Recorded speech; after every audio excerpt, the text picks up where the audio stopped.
CHAP tales. Don't you wanna hear some CHAP tales? Doobie doobie doobie doobie doobie doo. Doobie doobie doobie doobie doobie doo.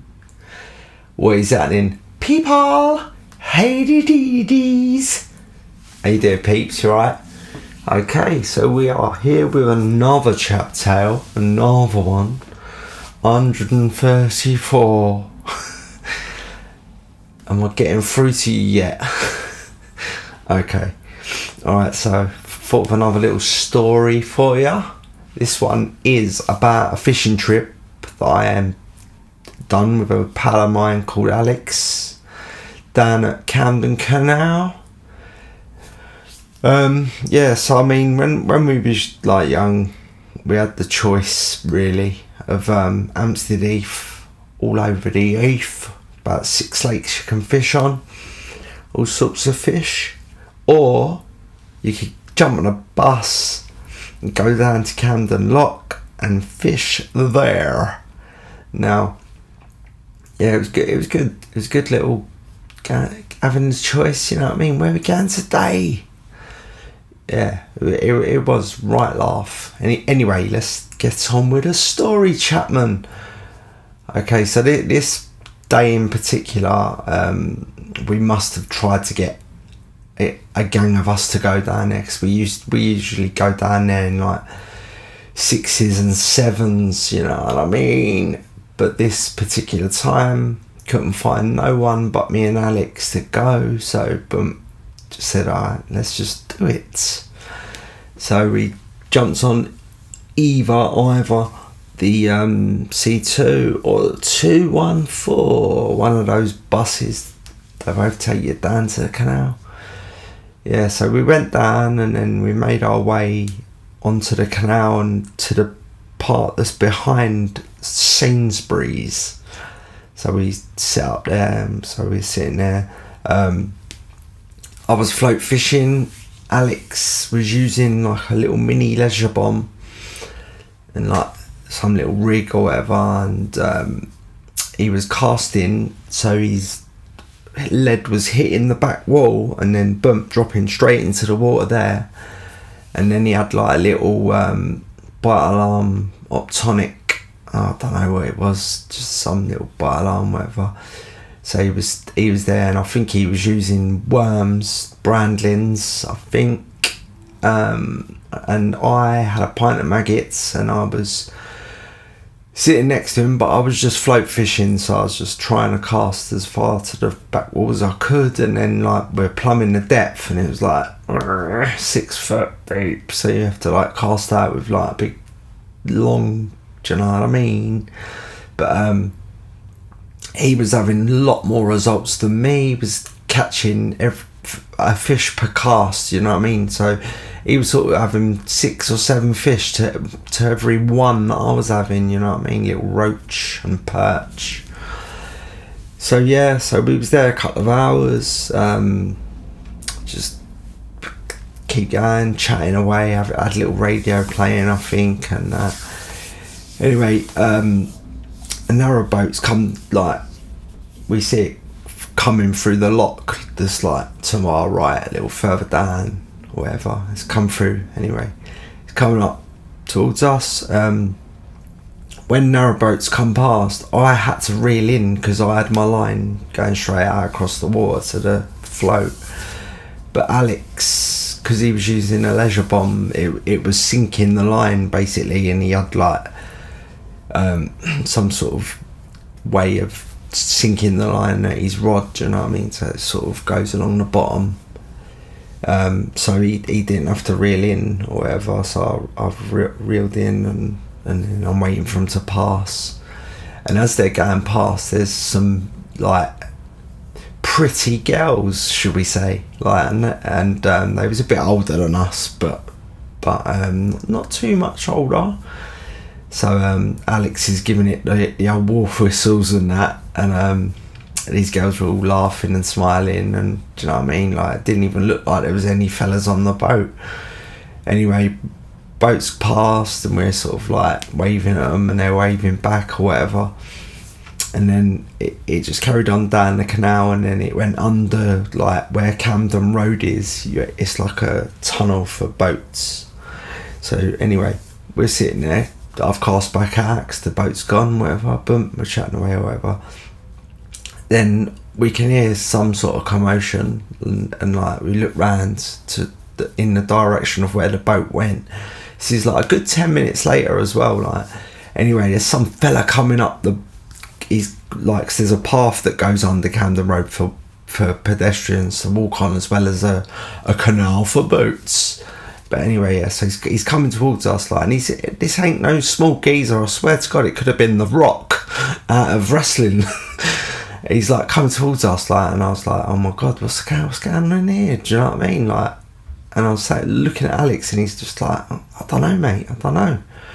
So anyway, he's come straight to us, like, and he's saying, what do you think you're doing, firing maggots with your little catapult at my daughters or whatever? And we're like, we ain't fired nothing, what are you talking about? Anyway, he's grabbed Alex round the scruff of the neck, like, and basically just picked him up, like, he's still in a seated position, like, just like,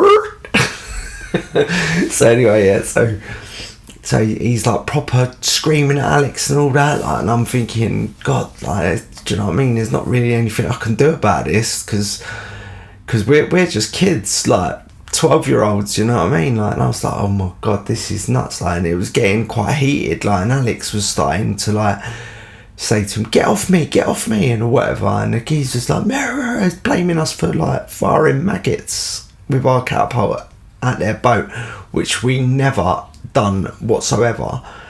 Anyway, to our luck, there's two fellas, like runners, like they're dressed like runners, and they're just jogging up the path or whatever. So when they get to us, like, they stop, and then they're sort of like saying to the guy, what's going on or whatever, like, and the guy's like, oh, fuck off, mate, do you know what I mean? Don't worry about it, it's nothing to do with you. Anyway, to our luck, it turns out that these two fellas are like police officers, off-duty police officers, and they're like they're on, one of them's on his phone or whatever, obviously ringing other police that are on duty or whatever to come and sort the situation out. So this fella's still got Alex, and I swear he was still in a seated position. But the guy's going, look, mate, look, we're Metropolitan police officers, whatever, and they're trying to show him some cards or something, I don't know, but he's like, can you put him down, please, and we will talk about what's happened here. Anyway, in the end, because the guy's seen their cards and he must realise that they are police officers or whatever, and then he's put Alex down on the seat, still in the seated position, just like, puts him back in. And like that, they pulled him over away from us, sort of thing, and then one of them's talking to us, one of them's talking to him, and then I was saying to the guy, I said, look, he's accused us of firing maggots at his boat as he's gone past, but I swear to God, I said, look at that pot of maggots, it's like, that is a full to the top pot of maggots. What maggots have I fired at him, you know what I mean? Like, we're just not doing nothing wrong, we're just here days fishing, then we're going home. And the guy's like, yeah, all right, mate, don't worry. And then, so we're sitting there waiting for the guy that's talking to him to finish talking to him, like, and he's like, it's calmed him right down, because he was in a rage, he was gonna kill us. Anyway, so the guys sort of said to him, look, go back to your boat and carry on with your day or whatever, like, and we'll sort these out, alright? And he's like, alright. And then, so this guy's bowled off, and he's walking down through the tunnel under Camden Road, whatever. And then the two off-duty police officers sort of said to us, look, we hope you haven't been firing maggots at people. And I said, do you know what, right? Maggots are too expensive to fire at people. Do you know what I mean? I can't afford to keep going down Sharpies and buying these pints of maggots off him. And yeah, so they was like, look, we hope we weren't doing that, right? But anyway, like, and then to sort of finish it all off, they said, oh, but can you two pack up please now and leave? Like, and we was looking at another 2 hours at least of like catching fish, and they was like, please just pack up and leave now please. And so, do you know what I mean, before, we're not going to like wait for them to go and then reset off. Nah, they carried on with their run. Like, they was going towards where the guy had gone, like on Camden Road or under Camden Road. Anyway, they ran out on, and we sort of packed up our gear, and then it was funny because we sort of went up this little hill onto the road, and boom, the bus was coming down the road. We was like, what? And then we just jumped straight on the bus, boom, we was back in Ingaster before you knew it. But it was quite scary, to tell you the truth, because like, he's only little, you know what I mean, like, and when we see this geezer coming up the thing, he was like proper hench, I'm telling you, like, he was like, and it was just funny the way he picked Alex up, and Alex just had his feet in a seated position the whole time, like oh, but that was proper funny. Well, it weren't at the time, but when you look back at it now, it was proper funny. But I think he heard us wolf whistling the girls who he said was his daughters, and because they was all like waving at us and all that, like he's obviously got the right to hump, and he's thought, I'm gonna go and give these geezers what for. But yeah. Okay, well, alright, that's another CHAP tale for you. Yeah, so please like, subscribe, comment, smash bells, and do the stuff that we need you to do. Alright, thank you for listening. Cheers. Nice one. CHAP tales. Don't you wanna hear some CHAP tales?